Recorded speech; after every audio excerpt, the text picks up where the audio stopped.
Hoje o nosso tema é Tiro, a Bíblia acertou. Para começar, lembre de ajudar o canal fazendo a sua inscrição, curtindo, ativando as notificações e compartilhando o conteúdo, tá certo? Em 1985, o cinema americano lançava De Volta para o Futuro, que trazia a história de Marty McFly, um rapaz que aciona acidentalmente uma máquina do tempo construída pelo cientista, o Dr. Emmett Brown, dentro de um DeLorean, você lembra? E ele acaba então viajando aos anos 50 e reencontrando os seus pais na juventude e outros conhecidos. A história é cheia de reviravoltas divertidas e que brincam com a lógica. De Volta para o Futuro mexe com quem assiste, porque mesmo que na imaginação, faz pensar como seria poder voltar no tempo ou avançar para o futuro, dar uma espiada lá e voltar em segurança para o presente. Mas essa ideia não é tão absurda, já que a ciência discute algo a respeito disso desde a época de Albert Einstein, que, segundo a sua teoria da relatividade, diz que o tempo é relativo e pode ser distorcido pela gravidade e pela velocidade, ou seja, quanto mais rápido algo se move, mais devagar o tempo passa comparado a quem está fora. Já na velocidade da luz, o tempo simplesmente para. Na Bíblia, a possibilidade de saber algo relacionado ao futuro está ligada ao conceito de profecia. E o que é profecia? Profecia é um relato no qual se afirma prever acontecimentos futuros. Normalmente, as profecias são caracterizadas como formas de manifestação divina. Bem, esse é um tema bem interessante que vai voltar aqui no canal com mais detalhes, mas hoje eu vou trazer para você apenas uma das muitas profecias que a Bíblia narra. Eu preciso também que você entenda que os primeiros temas que eu tenho trazido aqui no canal são apenas introduções que eu procuro apresentar numa média de mais ou menos 10 minutos e que são feitos para pessoas que se interessam pelo que está escrito na Bíblia, mas têm pouca intimidade com ela. Tá, eu sei que a palavra tiro lembra o disparo de uma arma de fogo, né? Mas originalmente tiro, no contexto do assunto de hoje, significa rocha ou rochedo. E está relacionada também ao ministério de Jesus Cristo, mas esse também é um assunto para outro vídeo. Hoje essa palavra tem a ver com o nome de uma antiga cidade do Líbano que hoje se chama Sur ou é Sur, mas que ainda preserva parte das ruínas antigas. Tiro foi conhecida por construir a sua riqueza através da exploração de seus vizinhos. Os escritores antigos se referiam à cidade de Tiro como uma cidade cheia de comerciantes sem escrúpulos. Tiro era um centro de idolatria religiosa e imoralidade sexual. Os profetas bíblicos repreenderam Tiro por causa do seu orgulho, provocado pela grande riqueza que tinha e também localização estratégica. Não estranho o fato de Deus ter condenado a cidade à destruição por meio de exércitos humanos. Agora, vamos ver o que a Bíblia fala a respeito da cidade de Tiro? Assim diz o Senhor Deus: Eu estou contra ti, ó Tiro, e farei subir contra ti muitas nações, como se o mar fizesse subir as suas ondas. Elas destruirão os seus muros, derrubarão as suas torres. Eu varrerei o seu pó e dela farei uma penha descalvada. No meio do mar virá a ser um enxugadouro de redes. Ezequiel 26, 3-5. A profecia diz que subiriam muitas nações contra a cidade de Tiro, e a primeira nação a subir foi a Assíria, que ficava ao norte e tinha sua capital em Nínive. Durante 2 séculos, os assírios subjugaram Tiro. Também foi atacada pelos babilônios, que destruíram muitas cidades que estavam na costa do mar.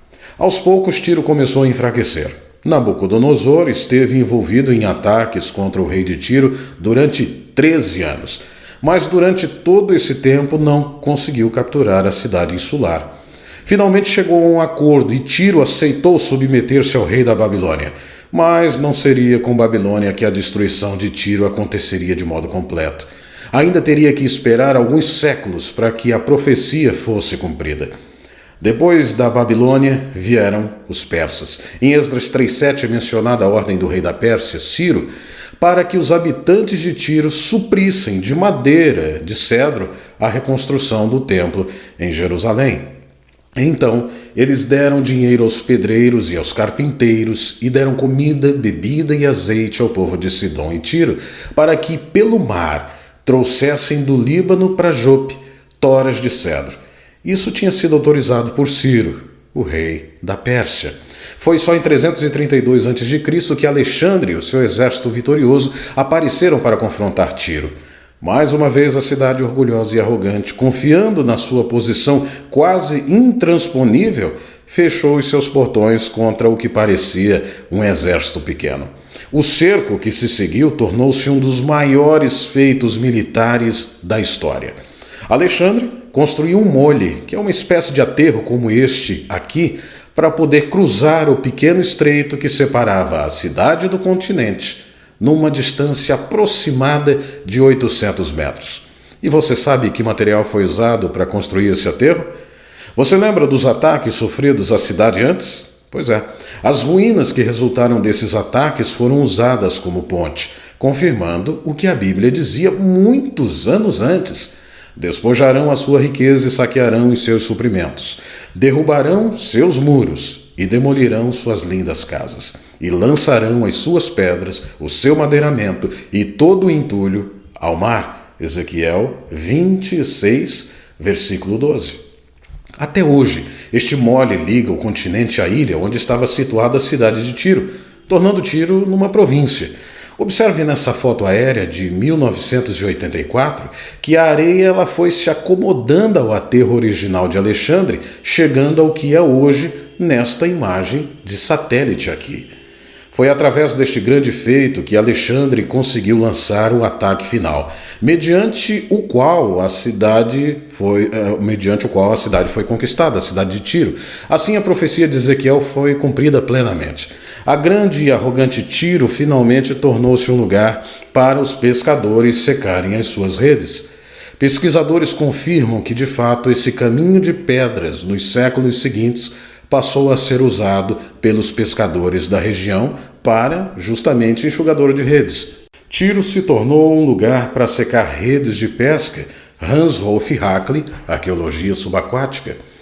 Assim, cumpriu-se o versículo 14: farei de você uma rocha nua, e você se tornará um local propício para estender redes de pesca. O historiador Philip Myers diz: Alexandre o Grande reduziu Tiro a ruínas em 332 a.C. Se recuperou em certa medida deste golpe, mas nunca recuperou o lugar que uma vez chegou a ocupar diante do mundo.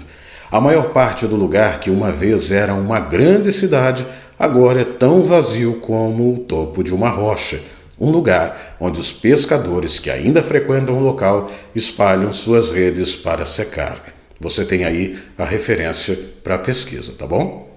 Muito bem. Hoje nós encontramos ali apenas as marcas de uma civilização antiga, mas que no tempo do profeta Ezequiel estava com todo o poder e tinha orgulho de ser invencível.